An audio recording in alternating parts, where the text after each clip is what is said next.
Hey guys, welcome to episode number 428. Today is Monday, so it's Update Monday, and boy is the basement a mess. First off, we have our CNC cutter laying up against the wall until I find a spot for it. That thing is huge. It's like a 4 foot by 8 foot sheet of plywood that it's mounted to, but hopefully in the future I'll be able to set that up long term and use that to cut out some custom aquarium parts, work on some little DIY projects. I think it's going to be a great tool for the future, but for right now it's just sort of in the way. And then down here we've got some dragonstone. I just got done washing and drying. This is 250 pounds of dragonstone.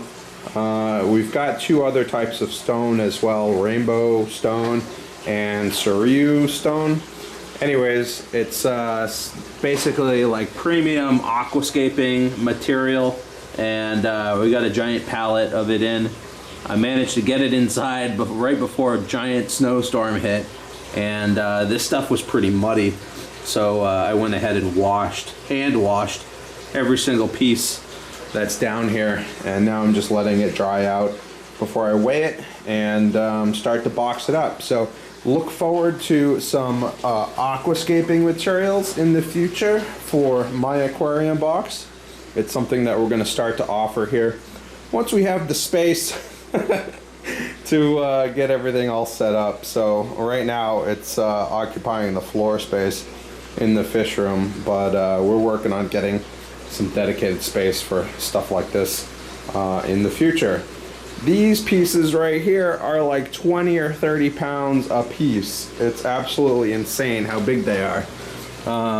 And so some of these actually might need to get broken up in order to actually fit in a box to ship these things. But that's what we're going to work on next, is figuring out what the best method is to ship this stuff, to get it to you guys. So stay tuned for that. This stuff will be posted along with some driftwood and other rock types at my aquarium box.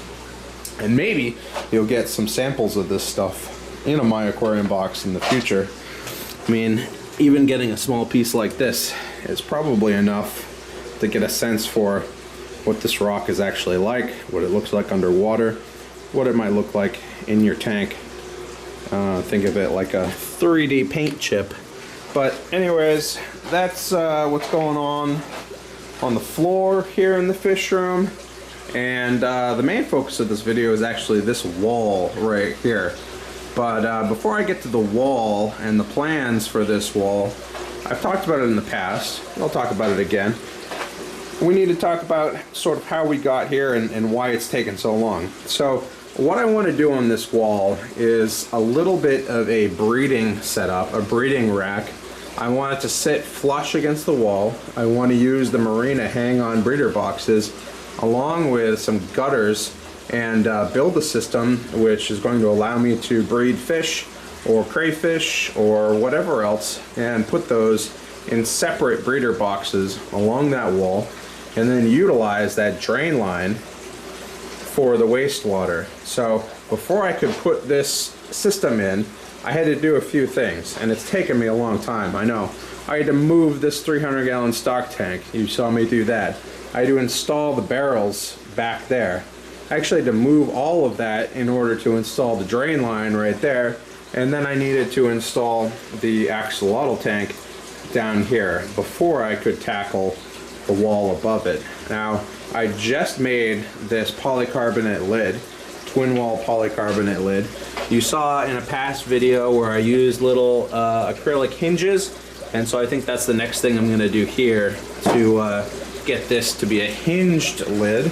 But I just went ahead and cut that out because when I start drilling into this wall, I want to make sure that obviously the aquarium below it is protected and none of that concrete dust is going to get in the water. Another thing that I picked up were a few tools. People seem to like the GoPro video, the time-lapse GoPro video on the turtle tank, and I actually used this clamp mount attachment for my GoPro, and I set that up on the basking platform to shoot that video in the turtle tank. I think altogether that was about 70 or 80 minutes of footage, and obviously I couldn't be anywhere near the room for that time lapse to happen, because those turtles, as you can see, you've never seen the turtles out in the open in any one of my videos except for that time lapse video, so that was kind of neat to see. Anyways, that's the tool I used. I picked up another couple GoPro tools because I think, or attachments, because I think I'm going to actually use them quite a bit. This one is a floating handle, so whenever I go snorkeling, I'll bring that along with me. And then this is a head mount attachment, which I thought would be pretty cool for a lot of my DIY projects. So I can set up the camera that I'm using here on a tripod, and then I can just have the GoPro attached to my head, so we can get a couple different shots of whatever I'm working on. And then of course we've got the little bendy tripod, which can double as a shorter selfie stick.